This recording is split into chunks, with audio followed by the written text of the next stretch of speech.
This is an ESPN 960 Cougar Sports Highlight. I want to welcome in a local educator. He's a coach, a former football player at Northeastern Oklahoma, A&M, and also the University of Kentucky, and a former Golden Gloves boxer and an advocate for unity. Let's welcome in Coach Kamaal Ahmad. In your opinion, how can he make an impact in this community? By continuing to do what he is doing now. Just hearing that background that you just went over, that's amazing. My goodness, this young man sounds like a man of great character, and BYU's lucky to have. They're lucky to have him. No, indeed. As a student athlete, you're required to do a lot. I mean, he's a full-time student, and now he's shouldering the load of educating and disseminating a message about his trials, his tribulations, his community's trials and the things that they're going through. That seems a lot to take on as a young student athlete in this community. It does. But in saying that, I feel like that is something that can go hand in hand with sports when the time calls for it. I don't think it's something we always want to do, but when it's necessary, leaders have to speak up. And athletes are they're on the biggest stage day after day in our country for the most part. So they have a voice. They have a platform. And when they use it in a positive way, man, that's powerful. That is powerful, like what this young man plans on doing. So I greatly respect it. I do think that there's credence to the theory that by surrounding yourself with your community, your people, and going to a school that's going to educate you and be hyper-focused on that history could allow him to understand his history and his people and the issues at hand and how to correct them maybe better than that of BYU. Could you speak to that and your theory, your opinion on why it could be better or better at an HBCU or better at BYU? You know what? I think it would be better at BYU. I think HBCUs are great.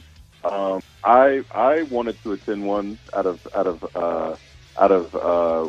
junior college. Unfortunately, no one offered me, so I wasn't able to. But I think it's great to be on that platform. And yes, you're going to learn a little differently than you would at a normal college because that you're going to get that cultural piece that many just neglect. And that's a priority at HBCU, which is very appealing to African Americans. And that's part of the reason why there's such a huge push now, starting a little over a year ago. Like if you pay attention to Dr. Carr on Twitter from Howard University, he's the dean of the African American Studies Department there. He's like at the forefront of trying to not just convince athletes, but the nation's top athletes to go to HBCU. I think you brought up a really good point. Like reaching out. Some of these kids, they just don't know where to reach out.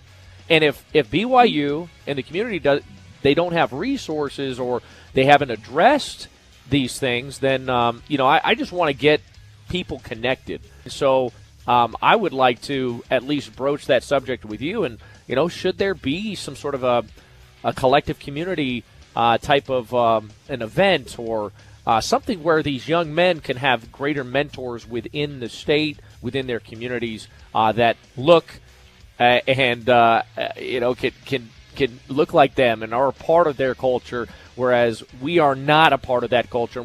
My goodness, you brought up a phenomenal point. And I just want to thank you for doing this. I mean, this is rare, this is unique, and you're the only one that I hear on the radio doing this. To answer your question, I would say that these are very unique times. I mean, when I was going to college, at Kentucky, Lexington, Kentucky has a large African-American community there. I mean, it's in the South. Almost every major city in the South does. And we never thought about anything like that. But at the same time, BYU has a smaller percentage of African-American players than what we had at Kentucky. So I can see that. But at the same time, no one thought of it to address it until now. No one. I don't know any school that thought of that issue. This is a time for BYU to be the leaders in this, which could greatly catapult their program with African-American players. And I think it's a perfect place for that moderate African-American who comes from a family with great values, who wants to put their child in a great place to where they're in just a great environment to learn